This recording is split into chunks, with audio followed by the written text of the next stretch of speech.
Di dunia ini ada yang namanya influencer, Bang. Mereka ini biasa bikin konten yang sesuai sama niche mereka. Ada yang vlogging, ada yang main game, ada yang ngeprank.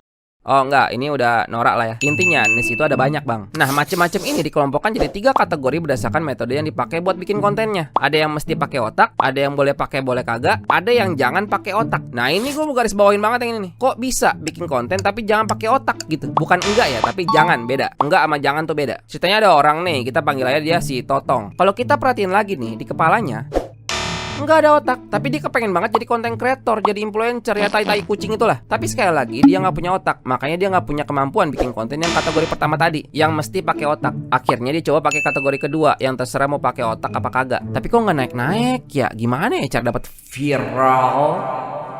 Nah, seandainya dia ada secarik otak kecil aja nggak apa-apa, dia bakal terus berusaha di kategori kedua, atau bahkan dia berusaha buat nyoba bikin kategori pertama. Dan biasanya ada kemungkinan berhasil, bukan nggak ada loh ya, ada banyak contohnya. Tapi sekali lagi dia nggak punya otak, makanya dia justru pindah ke kategori yang gua garis bawain tadi. Jangan pakai otak. Dia mutusin joget-joget di tengah jalan, cuman pakai sempak, sama mukanya dicemongin kayak dakocan. Udah, segitu aja kemampuan otak dia. Ini jenis konten yang jangan pakai otak, betul nggak? Ya betul lah. Nah, ceritanya banyak yang ngomel, kesel, diomongin lah jadinya. Dan dapat trending. Nah, ini letak masalahnya nih. Dari situ dia udah dikenal sebagai influencer yang gak punya otak. Yang nungguin konten dia selanjutnya udah ada banyak.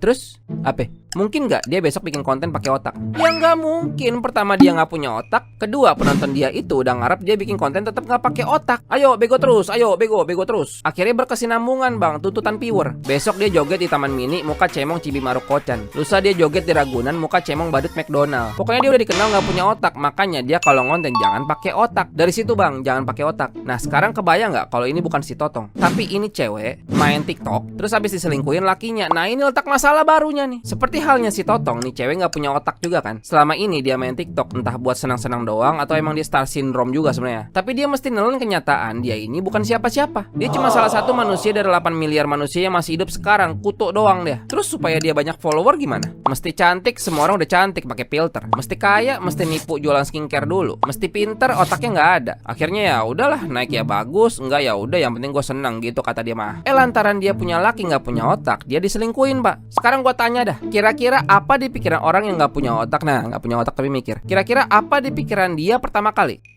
Betul, umbar aib di TikTok. BTW ini termasuk kategori nomor 3 tadi ya, konten yang jangan pakai otak. Karena kalau dia pakai otak harusnya dia malu gitu. Tapi kan orang nggak punya otak cenderung nggak punya malu gitu ya. Dan saat dia ceritain kisah dia diselingkuhin nih, rame banget, Pak. Kok bisa gitu ya? Ternyata karena yang nggak punya otak itu ada banyak banget. Akhirnya dia dikenal sebagai apa sekarang? Cewek korban selingkuh. Ini jenis konten laku keras, Pak, di TikTok, sumpah. Terus apa? Mungkin nggak dia besok bikin konten lain tapi pakai otak? Ya nggak mungkin. Pertama dia nggak punya otak. Kedua penonton dia nungguin drama dia doang. Bodoh amat urusan dia yang lain. Pokoknya gue taunya lo korban selingkuh, kesian tai kucing udah. Akhirnya berkesinambungan. Dia mesti nangis-nangis di konten. Dia mesti ngorek terus kesalahan mantan suaminya itu. Atau kadang dia mesti jadi setan juga. Gimana kalau ternyata suami yang kamu kira penyayang banget itu ternyata diam-diam sering pijit plus-plus? Ini goblok banget. Otaknya beneran nggak ada. Dia mesti bikin kayak gitu. Kalau nggak gitu view-nya nggak jutaan, Pak. Ntar nggak makan dia. Pokoknya dia kalau ngonten tuh jangan pakai otak. Intinya itu udah, anjir, tarik napas gua.